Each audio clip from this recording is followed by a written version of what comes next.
O dilema entre poder e santidade. Estava pensando esses dias sobre esse assunto e cheguei a algumas conclusões interessantes. Quando analisamos 2 Samuel capítulo 11, nós percebemos que Davi cometeu um pecado horrível e muitas pessoas e teólogos até os dias de hoje vivem dizendo coisas absurdas sobre Davi, como se eles, na situação de Davi, não cometessem os mesmos pecados. Realmente, quando as pessoas oram por santidade, qualquer pessoa de qualquer idade, ela não sabe que, de certa forma, também está orando de maneira indireta, às vezes de maneira direta, por uma certa notoriedade, ser conhecido, algo do tipo. Porque é inevitável você buscar a presença de Deus, a unção, fruto do Espírito, comunhão com Deus. É inevitável, de certa forma, você ficar conhecido ou mais pessoas te conhecerem ou quererem te conhecer. É inevitável.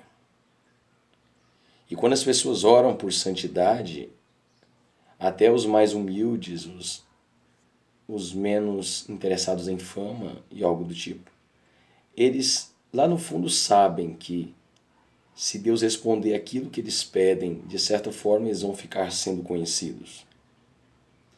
E como resolver esse dilema? O dilema entre santidade e poder. Porque na medida que a santidade aumenta, na maioria das vezes o poder vai sendo reduzido, a influência, os amigos, a amizade, o dinheiro. Na medida que a santidade vai crescendo, o poder, a fama vão diminuindo de certa forma. E na medida que o poder vai aumentando, é natural na vida dos homens a santidade ir embora. Só observar a vida de Davi, seu filho Salomão. Talvez um dos versículos mais tristes da Bíblia, com exceção de todos relacionados à cruz de Cristo, que são absolutamente tristes, Salmo 22, todos os textos que falam da crucificação de Jesus nos evangelhos. Mas em relação aos homens, eu creio que um dos textos mais tristes é Salomão teve, se não me engano, 700 mulheres e 300 concubinas, ou 300 concubinas e 700 princesas, algo do tipo. E as suas mulheres lhe perverteram o coração. Nós vemos também a fama e a força destruindo alguns homens, como Sansão, por exemplo. O poder é sempre um ácido quente, uma bola de ouro quente que as pessoas pegam na mão.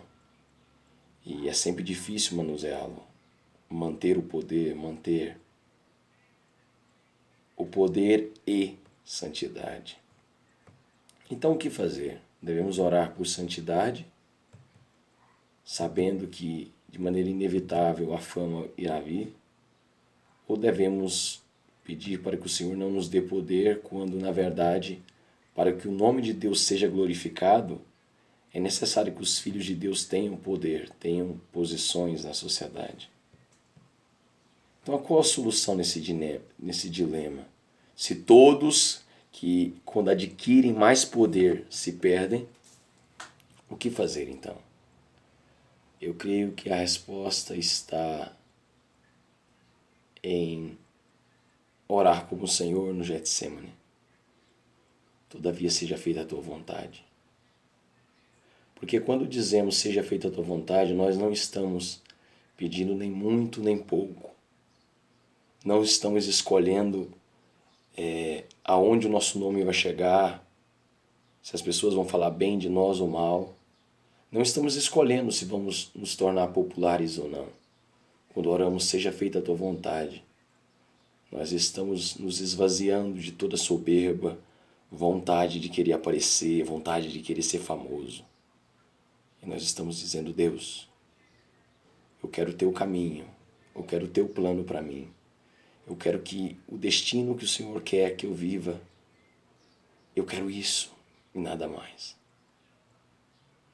E quando o poder vier e quando a fama chegar, nós devemos entender que isso não é real, isso é transitório. E isso só tem sentido se Jesus Cristo for glorificado. Porque a fama em si, ela destrói qualquer homem, acaba com a sua vida de oração, destrói seus pensamentos, o afasta de Deus, o faz pensar coisas más e perversas, o faz tratar as pessoas mal, o faz achar que ele é tão especial que Deus não irá julgá-lo, como Davi pensou em 2 Samuel capítulo 11. Quando Davi viu Batseba, mulher de outro homem, ele não pensou em todo o sofrimento que ele passou antes. Davi era um homem forte, um homem com a destreza física incomum, afinal passou tantos anos fugindo de Saul. Os melhores guerreiros foram colocados com a missão de matar Davi. Saul chamou muitos homens para persegui-lo. Como se não bastasse a vida árdua de pastor, fez com que, com certeza, Davi tivesse muita força física. E ele era um ótimo estrategista, um guerreiro nato que, além de contar com a proteção de Deus, ainda tinha o louvor das mulheres, o louvor dos idosos, dos sábios, a consideração de todo o povo. E como vencer isso? Como pegar toda essa fama, todo esse louvor, todo esse aplauso, todos esses méritos e não morrer espiritualmente? Como receber fama, receber elogios sem se sucumbir? Eu creio que a resposta, como eu já disse, em primeiro lugar, está em dizer: seja feita a tua vontade, viver em oração. E a segunda resposta é: não busque se exaltar em nenhum momento, em nenhuma circunstância. Leve isso a sério, evite isso. Qualquer pessoa que te elogiar, pode ser uma criança, pode ser qualquer pessoa, o mais rápido possível transfira essa glória a Deus. Tem uma resolução de Jonathan Edwards que eu nunca vou esquecer: assim que sentir o mínimo de gratificação, deleite ou orgulho, eliminá-lo de imediato. Assim que sentir o mínimo de gratificação, deleite ou orgulho, eliminá-lo de imediato. Porque é isso que levou Davi a cometer um adultério e matar Urias. É isso que levou tantos homens do passado a se destruírem, como Sansão, ficando cego e terminando a sua vida da forma trágica que ele terminou. Você pode achar que a vaidade e o orgulho são pecados pequenos, mas é desses pecados pequenos que surgem todos os outros grandes. Tudo começa pequeno. É um pensamento, é um plano, é um projeto. E aquilo vira um desejo, e o desejo cresce, aí você já quer realizá-lo. Quando você menos percebe, você nem está mais pensando em Deus.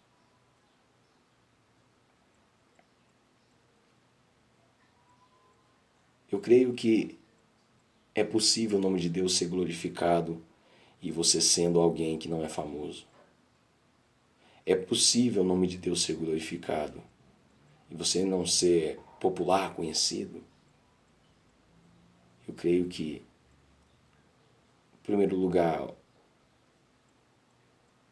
um dos segredos para vencer esse dilema entre santidade e poder é orar a oração do Senhor, seja feita a tua vontade. Segundo, não aceitar elogios, não aceitar troféus, medalhas, evitar aplausos, evitar holofotes. Fugir, literalmente fugir disso. E terceiro, deseje para os outros aquilo que você sabe que é bom.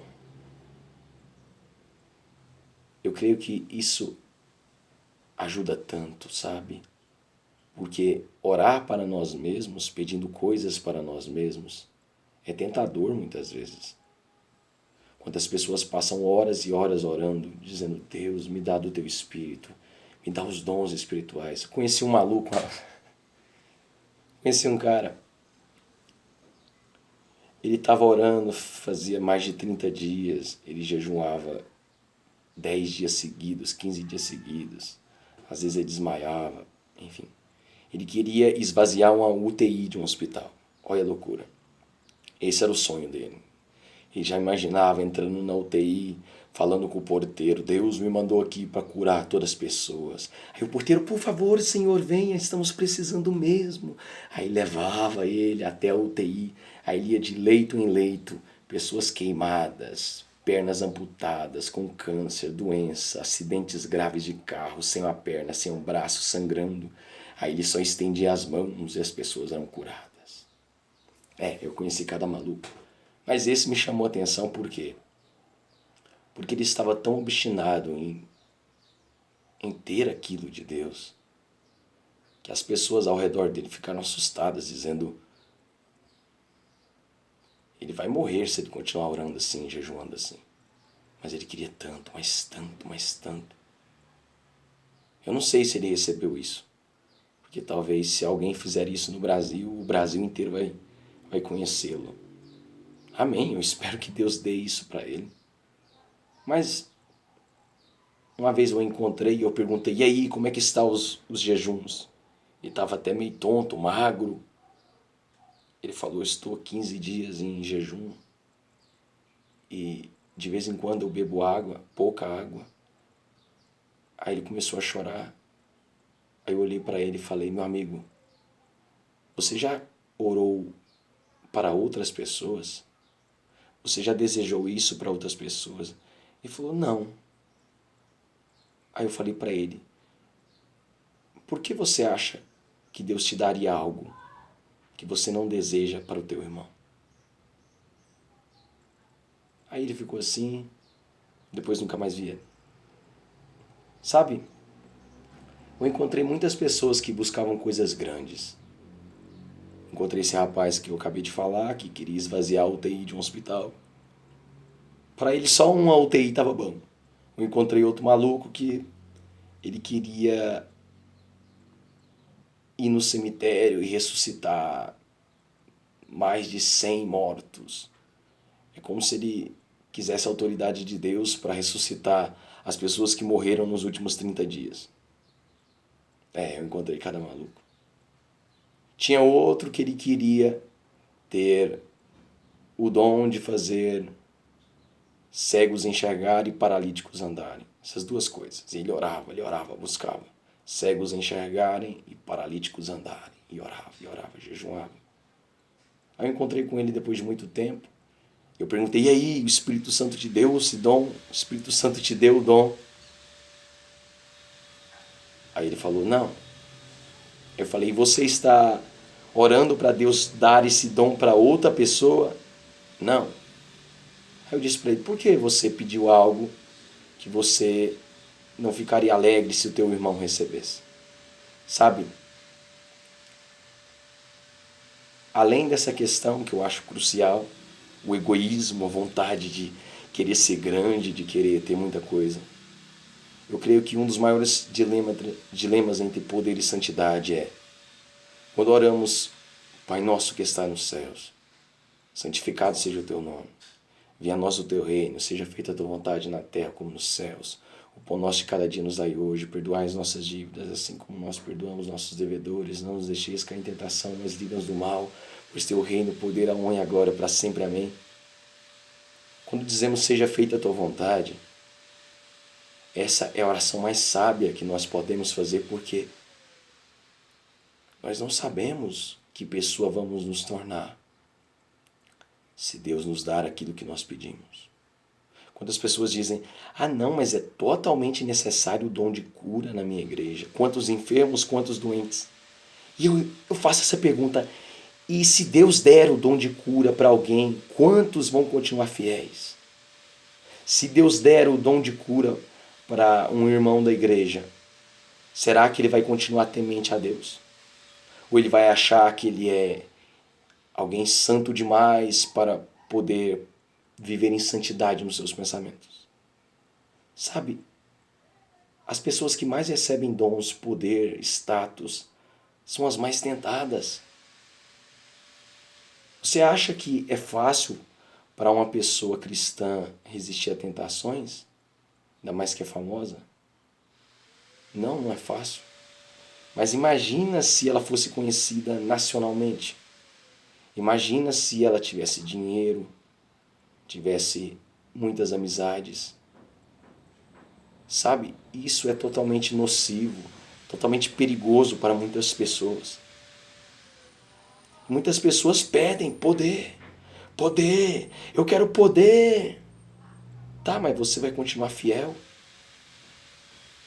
Você vai continuar sendo fiel a Deus se homens te provocarem, te seduzirem, te elogiarem? Você vai conseguir dizer não se Deus te der aquilo que você está buscando?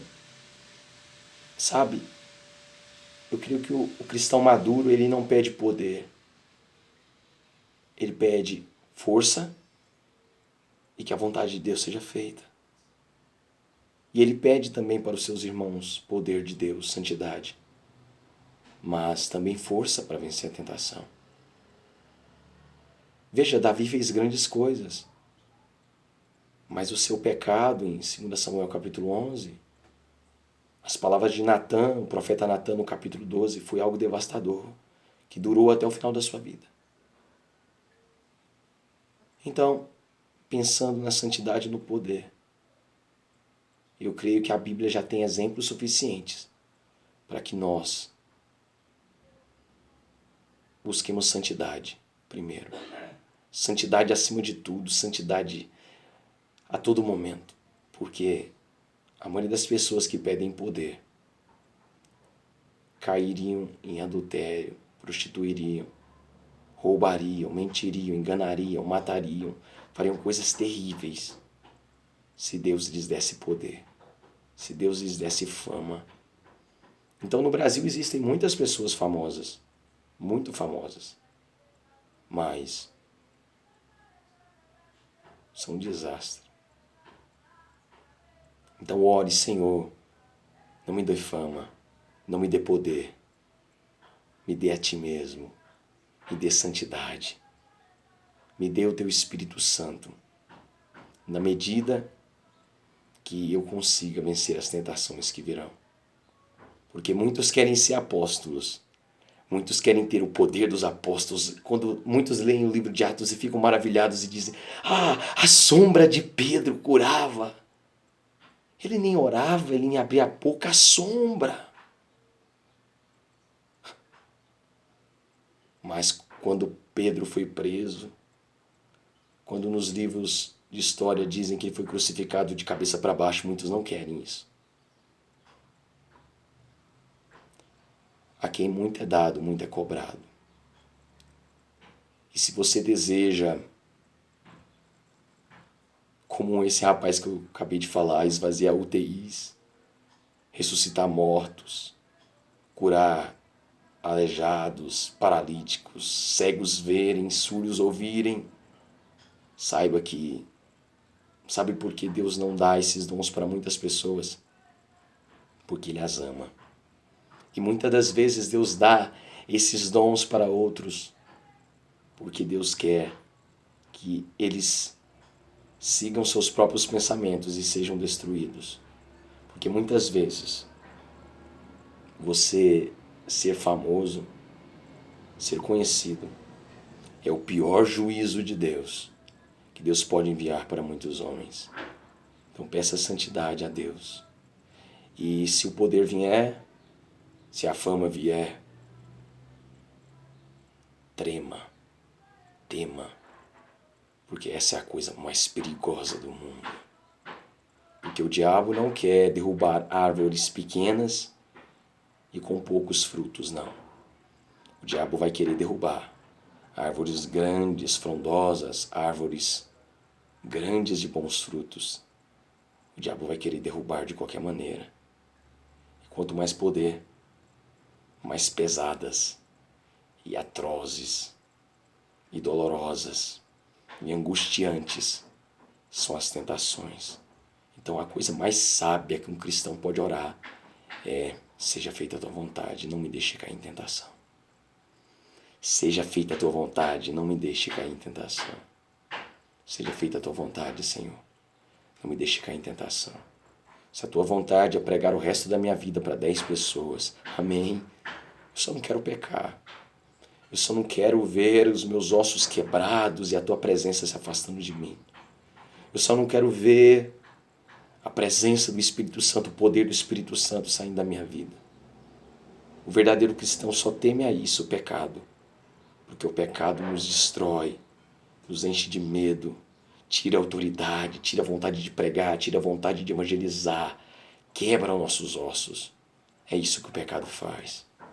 Seja os pequenos no pensamento, ou os terríveis como os que Davi cometeu, 2 Samuel capítulo 11. Davi deveria estar ocupado, mas, como muitos nos dias de hoje, tem muito poder, mas não tem o temor de Deus. Quando Salomão falava que a sabedoria é mais preciosa que a prata e o ouro, é melhor ter sabedoria que ter prata e ouro. Quando nós vemos em Provérbios falando que o temor do Senhor é o princípio da sabedoria, isso é tão verdadeiro, é tão verdadeiro. É como se as dores que alguém rico e que não tem sabedoria, é como se os sofrimentos que essas pessoas vão passar é inimaginável. É inimaginável as dores e angústias que vão ouvir para os loucos, os insensatos, os tolos, os soberbos, vaidosos, os que seguem seus olhos. É como se uma espada fosse atravessar os seus corações. Ah, que o Senhor nos livre da fama. Que o Senhor nos livre dos holofotes. Que o Senhor rasgue o nosso nome, afunde o nosso nome na lama, que ninguém nos conheça, mas que nós não venhamos pecar. Que nós não venhamos transgredir contra o Senhor. Quão maravilhoso é quando o Senhor nos faz anônimos, desconhecidos. Endurece o coração de todos a nosso redor, para que ninguém nos torne popular. É maravilhoso isso. Ah, todos os dias quando eu acordo eu falo: obrigado, Senhor, por não ser famoso como muitos pregadores. Obrigado, Senhor, por não ser famoso como muitos cantores. Obrigado, Senhor, por não ter tanto dinheiro que Bill Gates e tantos outros homens. Porque com certeza eu já consegui imaginar quem eu seria se eu tivesse essas coisas. Todas as coisas cooperam para o bem. Deus seja louvado. Creia, cristão, que Cristo é o autor e consumador da fé. Ele vai te salvar, Ele está te salvando e Ele não vai te abandonar. Creia que a salvação é feita por Deus, um Deus soberano e poderoso. Um Deus que conhece seu coração, seus desejos, pensamentos, vontades. E Ele sabe exatamente o que você precisa. Ele é o bom pastor. Se o Senhor é meu pastor, de nada eu tenho falta. E aquilo que eu não tenho, eu não preciso desejar. Que saibamos discernir o que é Dalila e o que é uma Rebeca, o que é uma presença de Deus ou o que é uma maldição para arrancar nossos olhos. Que saibamos discernir o que é um presente de Deus, como o livramento de José, que com certeza quase foi morto pelos seus irmãos. José na casa de Potifar poderia dizer: eu já sofri tanto, posso aproveitar um pouco. Mas que nós saibamos fugir da tentação, sabendo que Deus é fiel para cumprir promessas, para cumprir sonhos. E mesmo que não vejamos nosso nome grande aqui nesse mundo, nessa vida, não tem problema. Como diz aquela canção, quem no coração foi mais ferido, mais daquela glória há de ter. Os mais belos hinos e poesias foram escritos em tribulações. Dos céus, as lindas melodias eram ouvidas na escuridão. Como diria Spurgeon, Não existe nada melhor que a doença. Isso é um fato para todo pastor, pregador, evangelista. Os melhores sermões, as melhores pregações são feitas no vale, na dor, na angústia. Quando o pai morre, quando a mãe morre, quando os amigos nos deixam. Quando tudo dá errado. Quando perdemos emprego. Quando a dor bate forte. Nós dizemos, ai. É aí que a graça de Deus parece nos abraçar de maneira mais gloriosa. Parece que apenas se inspira como se nós nascêssemos para compor e para rimar e para compor grandiosas melodias, letras maravilhosas para a glória de Deus. Certamente muitos homens do passado, como John Bunyan, chegaram a dizer: Deus é tão fiel, Deus é tão fiel, que os seus servos piedosos sabem que Ele nunca vai os abandonar. E eles sabem disso de tal forma que, se não fosse pecado, eles orariam por dor e sofrimento, só para que mais do consolo de Deus pudesse ser dado, mais do poder, mais da graça, mais da alegria. Porque o poder, a graça, o abraço de Deus, o consolo de Deus é sempre proporcional ao nosso sofrimento. Quanto mais sofrimento, mais poder o Espírito Santo vai dar. Afinal, Ele é o Consolador, o Conselheiro, o Advogado. Não é à toa que Ele tem esse nome. Não é à toa que Ele é chamado assim. Jesus disse: não vos deixarei órfãos. Eu não vou vos abandonar. Não. Eu vou enviar o Espírito Santo. E Ele vai erguê-los, ajudá-los a passar por todas as dificuldades que vocês terão que passar. E não importa quanto a dor te aflija, cristão, saiba que os verdadeiros cristãos só temem uma coisa: o pecado. E pecar contra Deus, se afastar de Deus. E espero que Deus te dê essa maturidade para que você diga, como muitos santos do passado: ó Cristo, ó Deus, encha-me dos sofrimentos de Cristo, porque eu me conheço, eu sei o que meu coração deseja, eu sei quem eu sou sem ti. E certamente o sofrimento é um presente maravilhoso de Deus. Se for da vontade de Deus sofrimento, seja feita a sua vontade. Se for da vontade de Deus exaltação, para que o nome de Cristo seja conhecido através de nossas vidas. Amém. Mas que essa seja a sua oração, cristão. Que essa seja a sua oração: Senhor, não me deixa pecar. Não me deixa, Jesus. Por favor, não me deixe envergonhar o teu nome. Eu imploro, eu suplico, não me deixe pecar. Faça-me anônimo, esquecido, que ninguém preste atenção em mim, mas que eu não peque. Que essa seja a sua oração e que você possa desejar que Cristo seja glorificado. Existem tantos meios para que o nome dele cresça. Existem tantos meios para que Jesus seja exaltado. Deus pode usar tantos, mas se você deseja que Cristo seja exaltado em todo o mundo, ore para Deus te fazer forte, porque é terrível, é desleal, é covarde, é baixo os ataques de Satanás. É horrível os ataques de Satanás. Aqueles que têm lugares de destaque, os quais Deus dá poder. Então pense bem nisso, cristão, antes de orar por coisas grandes. Eu já conheci pessoas que oraram por coisas muito grandes e estão pedindo coisas grandes. Peça a Deus força para não cair, que é muito melhor que ser famoso e conhecido. Deus te abençoe, amém.